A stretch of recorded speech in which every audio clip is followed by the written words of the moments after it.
jazz shoe comes with a knee lift, and this is really handy for hands-free sewing.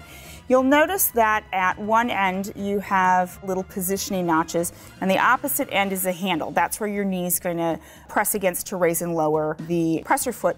This position here is going to go into the position on the front of the machine that holds the knee lift in place. Now it's going to lock in place when you slide it in, and I've actually got it kind of slid or tilted to the left. Now I know I'm in position, and when I press my knee or leg against the knee lift, my presser foot raises, and now I can slide my fabric underneath, release my knee or leg from the knee lift, and the presser foot comes down. So what this allows me to do is keep my hands on the bed of the machine for hands-free sewing.